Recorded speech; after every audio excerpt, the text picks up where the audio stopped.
How important do you feel the rival series being created was for you as a caster? Oh wow. Well, very important because there was definitely no way that I was going to just make the jump right into the RLCS.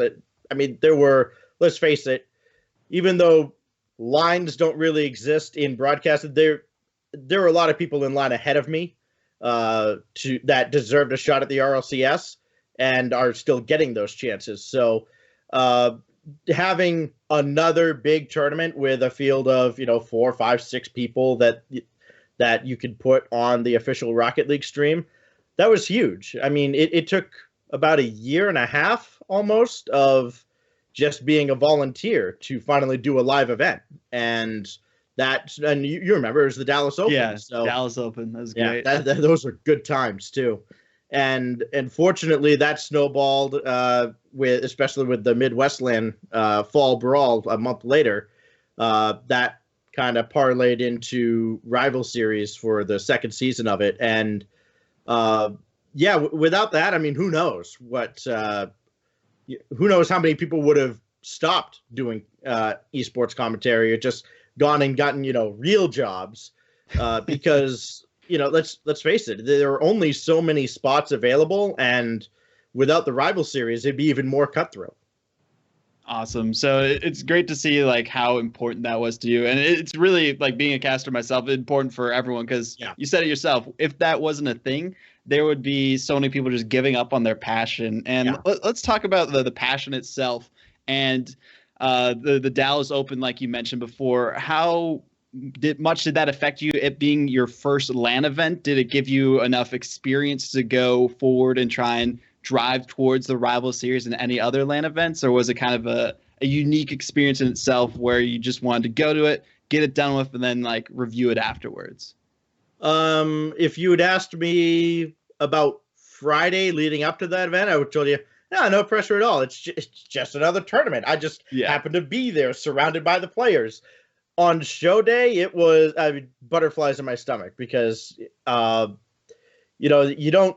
I mean, you don't get a mute switch. I can't go press a button on my keyboard, and if I need to take something over, I can't do that. So, it was nerve wracking, but a great rush as well. Just anytime you're part of a live setting, and especially if you've got any kind of a crowd that's cheering for the players, like obviously it elevated at the World Championship in Vegas, but Oh yeah. even for an event there in Dallas where the crowd is friends and family that have shown up, it's still really cool that yeah, you're broadcasting to Twitch, but you've also got a local audience that's kind of watching along and really super invested. So uh, yeah, that event um, that was an eye opener for sure because that was just a taste of how difficult it is to actually put on a show like that.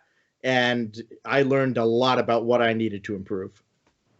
It's great to see like how much feedback you can get from those live Yeah, events. It's just awesome experience. And just to go to one, if no one's been to a live event that's watching this, totally yeah, recommend it. It's do so it. much fun. You get to have tons of great memories and moments with your friends. Like even RLCS happened recently in Newark, New Jersey. That was a great time. Speaking of RLCS, how was the experience at that? You got to do the player intros for I think it was the first day, and you did a little bit after that too. How was that experience? So when I had found out, and well, okay, I'd assumed before, and then I finally beat it out of somebody. They confirmed that like Golden Boy was doing the hosting, and I was like, wait, they're still having me do these while Golden Boy is hosting? Are you kidding me? And so I definitely had a tough act to follow all weekend, but super thrilled to do the opening intros because it's something that Psionics had never done before. So I kind of felt like there was a little bit of pressure on me to make sure that we knocked it out of the park, and so that they decided, hey, that was really cool. Let's do it again next time as well because I got to have something I can do as part of the World Championship, right? Yeah, Uh, always gotta have your in. yeah, right. So and I did notice like when after I was done doing that, it's like, you know, I didn't sound the way I wanted to doing that. Like, I watched back a couple of the clips and I'm like, yeah, that wasn't my best.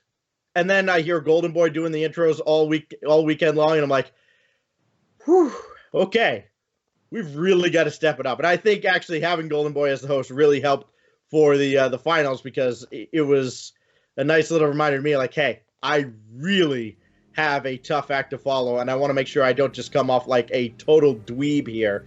And I think the finals, there's a noticeable difference between those intros and the opening ceremony, and I was absolutely thrilled to be a part of it.